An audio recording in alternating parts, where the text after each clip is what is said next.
today we're going to do a quick install on this Infiniti. We have the wheel lights here.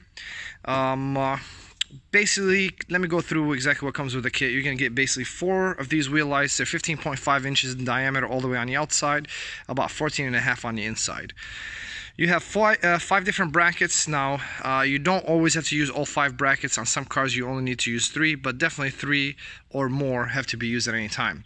Now, you're going to see basically that each one of these wires is going to have a right or left on it, because our wheel lights actually have a turn signal function. So essentially, you'll put both right wheel lights on one side of the car and both left on the other side of the car, so that way, when you turn on your turn signal, both wheel lights will go ahead and automatically do a turn signal function on both sides. And this kit will actually also have a braking function, where every time you hit the brakes, automatically all 4 wheel lights will come on in red. So you're going to get 4 of these wheel lights. You're going to have basically some instructions here. Now, just let you know, this is not for the faint of heart. We recommend professional installation on this. There is some drilling required. There's customization required as well. But everything that you need to know is right here. And then you also have this pamphlet, which essentially tells you everything about the app and how you're going to be able to utilize it. This is not just an RGB kit. An RGB kit is a kit that essentially just changes colors or strobes.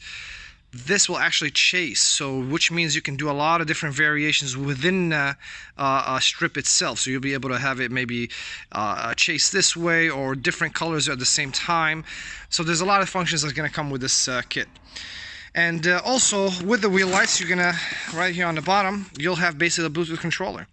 So you'll be able to connect that, and it's gonna give you basically turn signal, right, left, power and ground wires, and the white wire should be the brake light wire.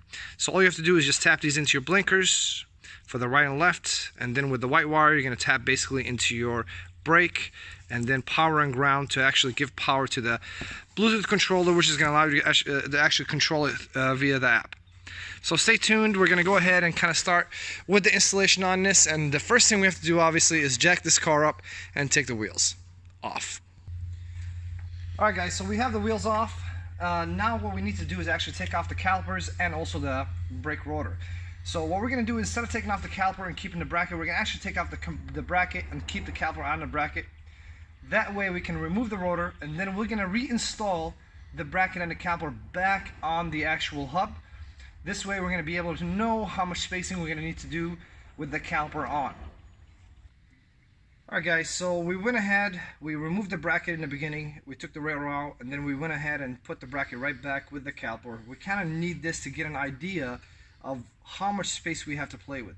So originally this had 5 brackets on there. I went ahead and removed one of them because what I realized is this dust cover is not a full dust cover. It's fairly small, so we're not going to be able to get all 5 contact points on there.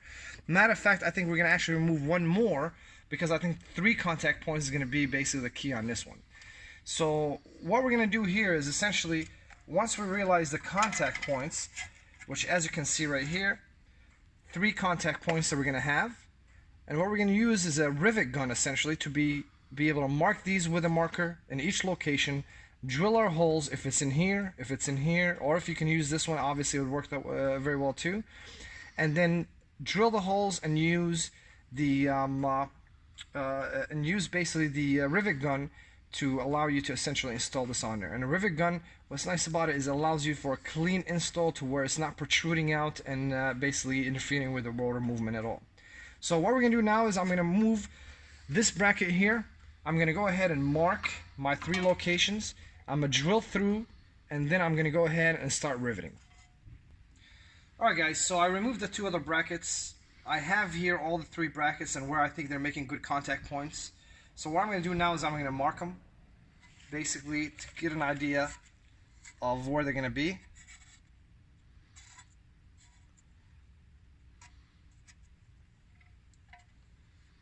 And then once I do that, let me get this back in place.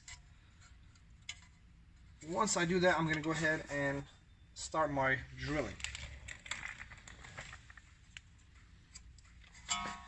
So now that I have my markings, I'm going to go ahead and drill through here, and then I'm going to go ahead and drill also through the wheel light.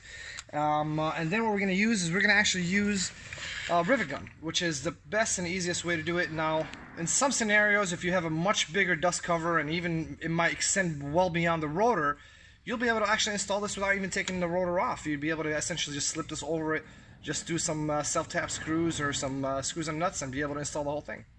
So we'll go ahead and get started here in just a little bit and start drilling.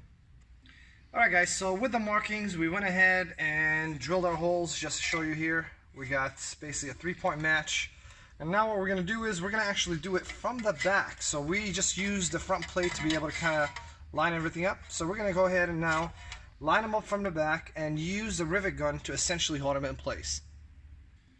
Alright guys, so as you can see here, we went ahead and lined up all the holes, and we went ahead actually and stuck all the rivets in there. We still have to use the rivet gun, and just to let you guys know, we will sell these as well, just to make sure that people have the tools that they need to do this. So if you don't have one, you can definitely buy one on our site. So now what we're going to do is just go ahead and rivet these in, and once we do that, then the installation is pretty much complete. But what we're going to do after that is we're actually going to remove the brake bracket, and we're going to have the rotor slide right into between the brake pads, and we're going to install the whole thing all at once and then go ahead and put the brake bracket right on. Alright guys, so we went ahead and riveted this one in. I'm going to go ahead and show you guys how to actually use the rivet gun. It's pretty simple, but essentially you have to make sure that the rivet is all the way through between both brackets, the dust shield and the bracket itself. You're going to basically make sure that you use the correct size fitting here to make sure it goes in here. It can't be too big. It has to be just the right size. And once you insert it in, you're going to just clamp on it, make sure there's pressure, clamp on it as hard as you can a couple of times. Then you can maybe rotate, do it again, make sure there's applied pressure, and then it should break right off. Once it breaks off, then you have a perfect rivet, and as you can see here, this is nice and tight. Alright, so now we have all the rivets in. Everything looks nice and clean. So what I'm going to do is I'm going to go ahead and remove the bracket for the caliper all over again. I'm going to remove it, bring the rotor in, slide the rotor inside between the brake pads, and install the whole thing all at once. That way I don't actually have to remove the wheel light. Now just to let you know, from car to car is going to be a little bit different. This is definitely something for, we consider professional, I guess, at least somebody that knows what they're doing, because it's not the same for every car. There's different size shields. As you can see on this one, for instance, it's only 3/4 of a shield, and it's very short. There's cars that essentially have a full round one. There's cars that have it to extend much further than that brake rotor. So this is not for the faint of heart. This is definitely something that's, on my scale, would require to be almost at a level of a mechanic, or at least someone that knows about customization and is well aware that sometimes you have to do something out of the box to make things work. Alright, so we have our caliper, we have our rotor back on, the bracket is nice and tight, everything looks good, it's very nice and sturdy. So what are we going to do with the wire? It's very simple. Essentially we're just going to go ahead and zip tie it along the line with the brake line, and then we're going to have to take this wire all the way to the controller so we can connect all 4 wires from all 4 wheels to the controller, and then we have to give the controller some power by attaching it to a switch. Other than that, this is really the biggest part of installing the wheel lights. I mean, I think this is the hardest part. The wiring portion is pretty simple. They all plug and play, and it's fairly simple and easy. So, hopefully this video was informative enough. Like I said, this is not for the faint of heart, so if you're not used to doing this type of work, please take it to a professional, and they'll make your life much easier.